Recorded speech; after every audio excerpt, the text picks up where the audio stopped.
Hey there, my name is Tom and I am 18 years old. Back in 2005, Star Wars Battlefront 2 came out. That was 10 years ago. I was about 8 years old and I played this game so much. Not only did I love Star Wars, but I also loved gaming, so when I found out that Star Wars Battlefront 2 was available on the PlayStation 2, I was playing that shit for days and I absolutely fell in love with it. And about 2 or 3 months ago, I bought Star Wars Battlefront 2 again. I mean, sure, it's a really old game now, but I still play it on my 360 and I love it. And I'm going to give you 5 reasons why I love it and why everyone else who played it probably loved it as well. Number 1 was Hunt Mode. If you guys didn't really play this mode, basically, Hunt Mode was available on only some of the maps, and it was where you had an option to play as the native life form. So for example, in the Forest of Endor, the native life form were the Ewoks. It was absolutely crazy. So not only can you play as droids, humans, and some alien species such as Wookiees, but you can also play as native life forms such as Ewoks, Gungans, Tusken Raiders, Jawas, Geonosians, and even Wampas. That's right, you can play as the flipping Yetis. I mean, this was such a surprise. What other game has this? What other game can you play as, like, animals? It's so weird. I mean, the Wampas, they were big, hulking Yetis, they were massive, and they easily wiped out the rebels. But the Ewoks and the Jawas, you know, they were not so tough. Playing as an Ewok is really ridiculous. You're about 3 foot tall, and you look like a flipping teddy bear, and you're going around throwing rocks at stormtroopers. I mean, how can you not love that? Gungans were absolutely rubbish. The only weapon that they have are those blue grenade things. Can't remember what they're called. Tusken Raiders look awesome, and the Geonosians, well, they can fly and they're little bug creature things. I mean, that was pretty awesome as well. But yeah, Hunt Mode. How can you not love Hunt Mode? Reason number 2 are the heroes and villains available to play as. Luke Skywalker, reporting for duty. So not only can you play as normal infantry such as droids and rebels and stormtroopers, and not only can you also play as the native life forms that I just mentioned, but you can also play as the favourite heroes and villains. I'm talking about Yoda, Luke Skywalker, Darth Vader, Jango and Boba Fett, Pinhead, and Samuel L. Jackson. I think there's like just about under 20 different characters you can play as. It's amazing. They all have different attributes, well, roughly. You know, the Jedis and the Sith, obviously, they have lightsabers, so you could go around swinging that about. But, you know, some of the Sith, they have Force Choke, and they have the Force Lightning, and the Jedis will have Force Push or Lightsaber Throw. And then you got the ones with the guns, like Jango and Boba Fett. They got jetpacks and rockets and awesome shit. And you know, there's also Han Solo and Princess Leia who also have guns. But you know, some of them just feel really good to play as, such as Darth Maul. Back in episode 1, he's very agile. He's got the double-ended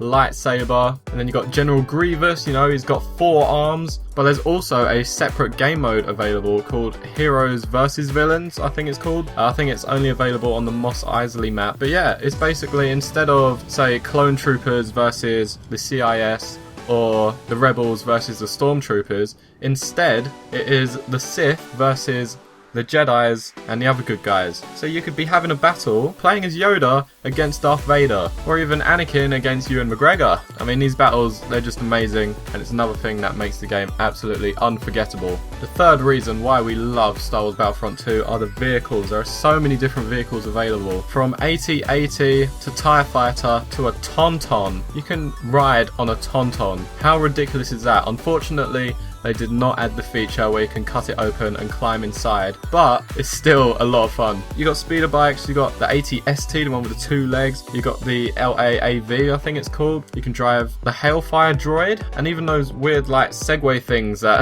the droids drove in episode 2 on the Attack of Naboo. So yeah, or was that episode 1? Episode 1, sorry, yeah, come on, get your stuff right, mate. But number 4, I've already given this away, are the maps. The maps are amazing. I mean, if you're a Star Wars fan like me, I mean, I'm not a huge Star Wars fan, but who doesn't love Star Wars? But yeah, you got Hoth, the huge battle with the AT-ATs walking towards you. You've got Jabba's Palace, where you can actually get eaten by a Rancor, or is it Rancor? Don't really know. You've got the Forest of Endor. You've got space battles, which some people didn't really like, but still, that is awesome. The Battle of Kashyyyk, there's a nice water in the middle, and you got the weird droid tanks heading up. You got Coruscant in the libraries where Order 66 was given. You got the Death Star, and you got Felucia. I mean, there's so many maps, and some of them have their own unique features. So like in Hoth, you can actually drive the Snowspeeder and actually wrap the wire around the AT-AT's legs just like they did in the film. So you got that on that map. In Jabba's Palace, like I said, you can get eaten by the Rancor, the Rancor, and you know, it just makes the maps feel a bit more dynamic. It's not just a boring map, you know, they don't just look different, but they offer something different as well. Different sizes, some are close quarter, some are huge scale battles, and the variety is just really good. It gives this game a lot of replayability. The fifth and final thing that I love about this game is where you play as the 501st. Okay, so trust me when I say this, I can't really show any of the cutscenes because of copyright issues, but seriously, this campaign was amazing. The cutscenes, they were so cinematic, so dramatic, and they just told the story brilliantly. Basically, the story is about a squad of clones called the 501st, and the story is about how they came out of training straight into battle, how underprepared and scared they were, and then it shows over the course of time how they became more battle hardened and they started to care less and become more badass. It also talks about the guilt that they feel for betraying the Jedi